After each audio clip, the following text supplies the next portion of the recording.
एक दिन बच्चों की टोली में सबसे बदमाश कालू कौआ सारे पक्षी बच्चों से कहता है, अरे जब से छुट्टियाँ हुई हैं, रोज हम लोग वही जामुन और शहतूत के फल खाया करते हैं। तुम सब अगर तैयार हो तो आज मैं तुम लोगों को एक बड़ा सा आम का पेड़ दिखाता हूँ। वहाँ चलकर हम लोग जी भर के आम खाएंगे। अरे तुम्हें कहाँ मिल गया ये आम का पेड़? हमारे जंगल में तो ऐसा कोई पेड़ नहीं है जहाँ पर जाकर हम मुफ्त में आम खा सके।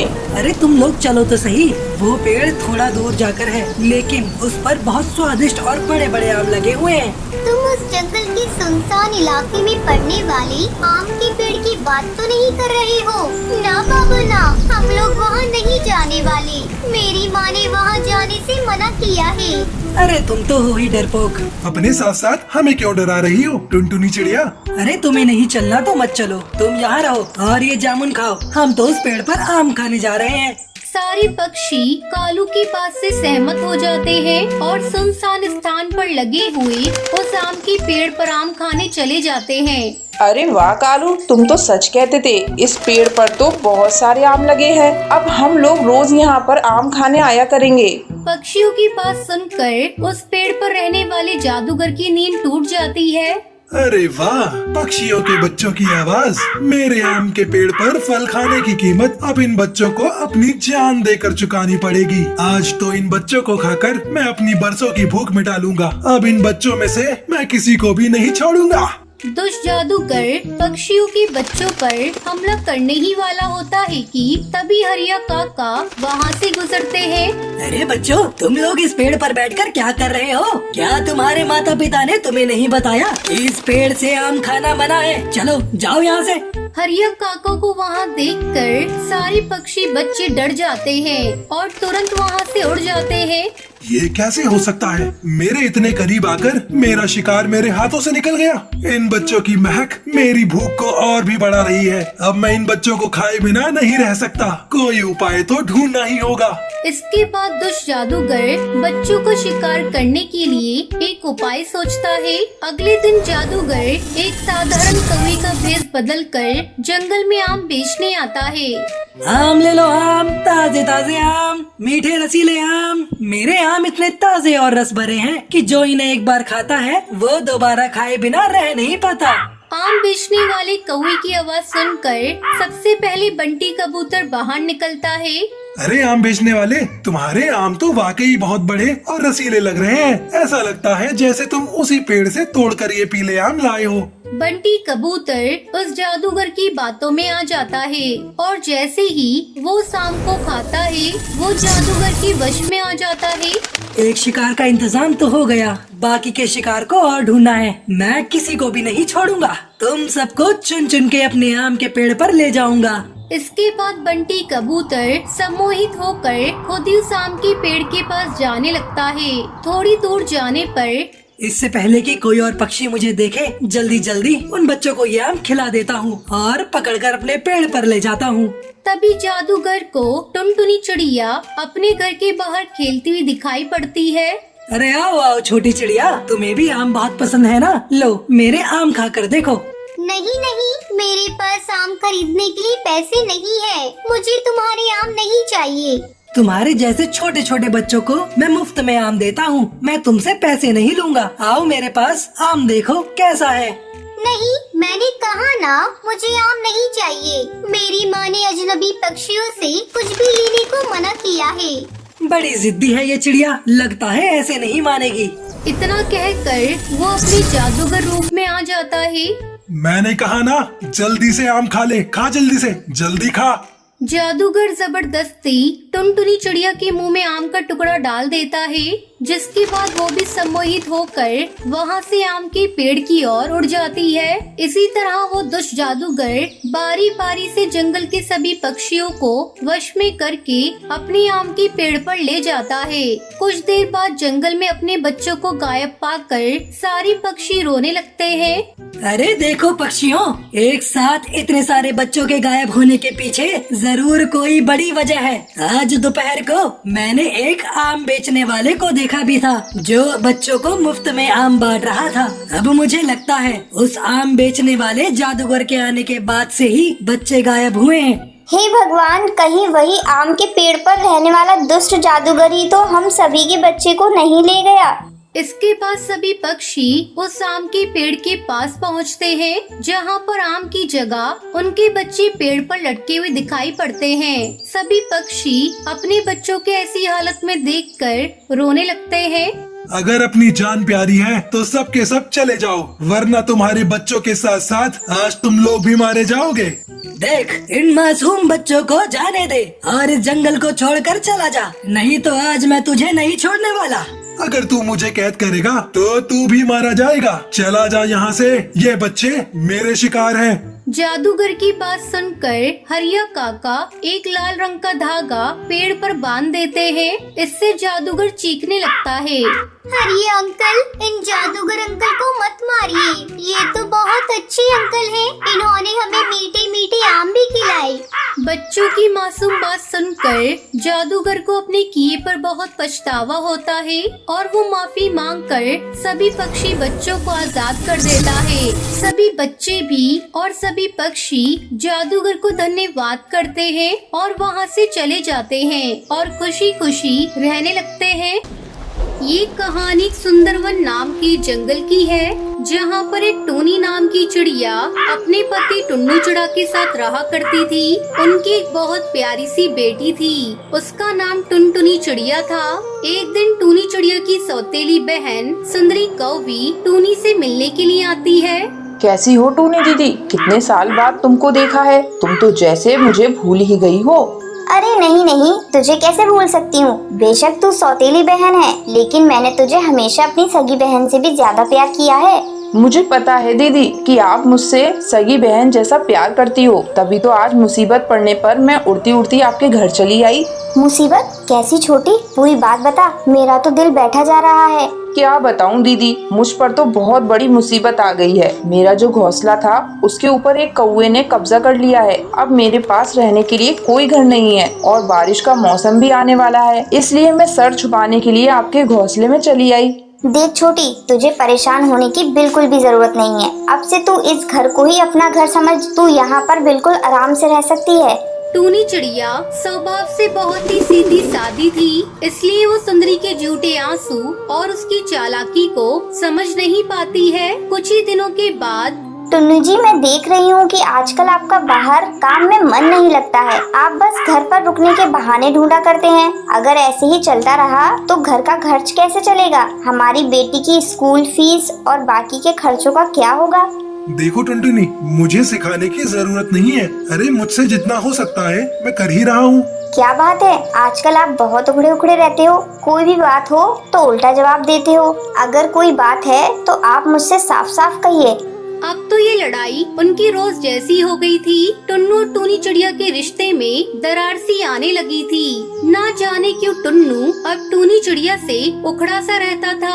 एक दिन टूनी चिड़िया नदी से पानी भरकर ला रही होती है, तभी उसे पेड़ के पीछे से टुन्नू के हंसने की आवाजें सुनाई पड़ती है। ये तो टुन्नू जी की आवाज है, लेकिन वो तो सुबह सुबह बोल कर गए थे कि आज कुछ काम है, जंगल के बाहर जाना है, तो लौटने में देरी हो जाएगी। आखिर माजरा क्या है, देखना ही पड़ेगा। ऐसा सोचकर टूनी चिड़िया पेड़ के पास पहुंच जाती है। वहाँ पर टुन्नू चिड़ा उसकी सौतेली बहन सुंदरी के साथ हंस रहा था। अरे टुन्नू जी और सुंदरी, आप दोनों यहाँ क्या कर रहे हो? सुंदरी, तुम तो सुबह से तबीयत खराब होने का बहाना बनाए बैठी थी, और आपको तो आज जंगल से बाहर काम से जाना था ना। ये सब चल क्या रहा है? अच्छा हुआ जो तुमने खुद अपनी आंखों से देख लिया। जो तुम्हें दिख रहा है वही सच है। अब मैं तुमसे नहीं सुंदरी से प्यार करता हूँ और बहुत जल्द हम दोनों शादी करने वाले हैं। तुम जितना जल्दी हो सके ये घर छोड़कर जा सकती हो। ये आप क्या कह रहे हैं? कम से कम अपनी बेटी का तो सोचिए। सुंदरी, तू तो मेरी बहन है। मैंने बहन समझकर तुझ पर एहसान किया और तू मेरा ही घर तोड़ने पर लगी है। अरे शर्म नहीं आई तुझको? अरे जाओ, मेरे मुंह लगने की कोई जरूरत नहीं। पहले अपना पति संभालो, फिर मुझे ज्ञान देना। तुम्हारी जैसी बदसूरत चिड़िया के साथ टुन्नू जी ने पता नहीं कैसे इतने साल बिता लिए। बेचारी टूनी चिड़िया के पैरों के नीचे से तो जैसे जमीन ही निकल जाती है। वो रोते रोते अपने घर आती है। बेटी टुनटुनी, अब तुम्हें और मुझे ये घर छोड़कर यहाँ से जाना होगा। तुम्हारे पापा और सुंदरी मौसी शादी कर रहे हैं। ये कैसी बातें कर रही हो माँ? ऐसा कैसे हो सकता है? क्या पापा हमें इस घर से निकाल रहे हैं? लेकिन वो तो मुझसे बहुत प्यार करते हैं। वो तो मेरे बिना रह भी नहीं सकते। अब तुम्हारे पापा पहले जैसे नहीं रहे बेटा। अब उन्हें सुंदरी के आगे अपनी बेटी और परिवार कुछ भी नजर नहीं आ रहा है। देख टूनी, जल्दी से जल्दी अपना और अपनी बेटी का सामान लेकर इस घर से बाहर निकल जा। अब मैं तुम दोनों को इस घर में एक मिनट भी बर्दाश्त नहीं कर सकती। सुंदरी की बात सुनकर टूनी चिड़िया अपनी बेटी टुनटुनी को वहाँ से लेकर निकल जाती है। रास्ते में माँ, मुझे ऐसा लगता है कि हमें घोंसला छोड़कर नहीं आना चाहिए था। मेरे पास एक योजना है।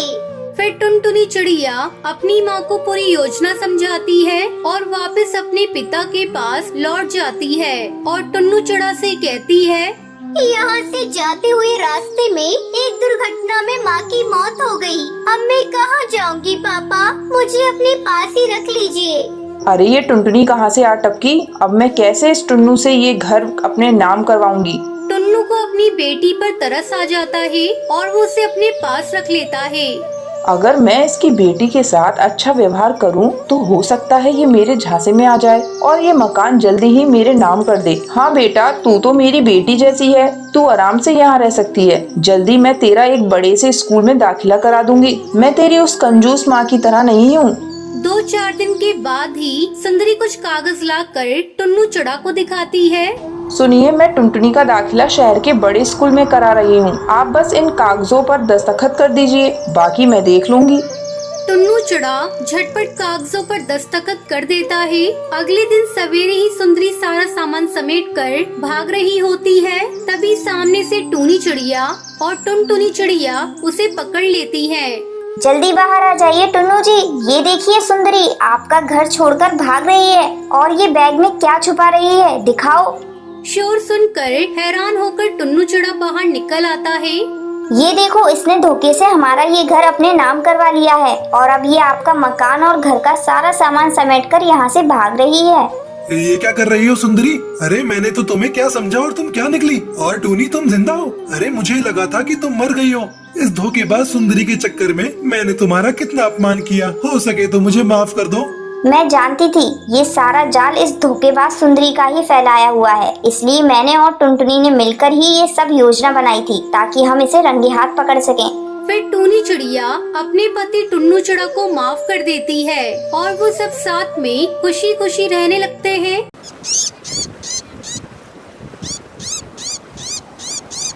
सुंदरवन के जंगल में टुनटुनी नाम की एक चिड़िया रहती थी। जब टुनटुनी चिड़िया छोटी थी तभी उसके पिता की मौत हो गई थी। किसी तरह उसकी माँ टूनी चिड़िया ने उसे पाल पोस कर बड़ा किया। एक दिन जब टूनी चिड़िया भोजन की तलाश में जा रही थी, अचानक एक बाज ने उस पर हमला कर दिया। इस हमले में उसकी मौत हो जाती है। अपनी माँ की मरने की खबर सुनकर टुनटुनी चिड़िया फूट फूट कर रोने लगती है।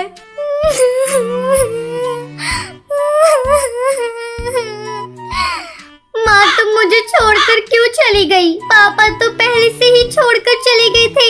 आज तुम भी मुझे छोड़कर चली गई। मैं किसके सहारे अब जीऊंगी?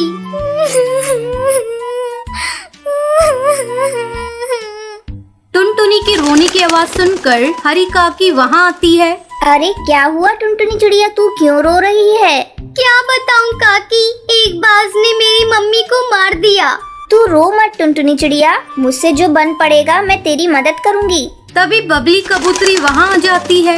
अरे टुनटुनी चिड़िया, ये सब कैसे हो गया बेटा? तेरी माँ दिल की बहुत अच्छी थी, भगवान उसकी आत्मा को शांति दे। तू चिंता मत करना, हम सब पक्षी तुम्हारे साथ हैं। बबली कबूतरी टुनटुनी चिड़िया को समझाकर वहाँ से चली जाती है। इस तरह दिन गुजरने लगते हैं। पड़ोसी पक्षी जो कुछ भी लाकर टुनटुनी चिड़िया को दे देते थे, टुनटुनी चिड़िया उसी को खाकर अपना पेट भरती थी। धीरे धीरे पड़ोसी पक्षियों ने खाना देना बंद कर दिया। एक दिन टुनटुनी चिड़िया भूख से बेहाल थी। क्या करूं? कुछ समझ में नहीं आ रहा है। भूख भी बहुत जोरों से लग रही है। 2 दिनों से हरी काकी ने भी मुझे खाने को कुछ भी नहीं दिया। घर में भी खाने को कुछ भी नहीं है। लगता है अब मुझे खुद अपने खाने का इंतजाम करना होगा। ऐसा सोचकर टुनटुनी चिड़िया घोंसले से बाहर निकलती है और भोजन की तलाश में जाने लगती है। रास्ते में उसे एक भोजन की दुकान दिखाई देती है। वो तुरंत उस दुकान पर जाती है। बंटी भैया, मुझे बहुत जोरों से भूख लगी है, कुछ खाने को दे दो। चल निकाल पैसे, मैं तुझे खाने को देता हूँ।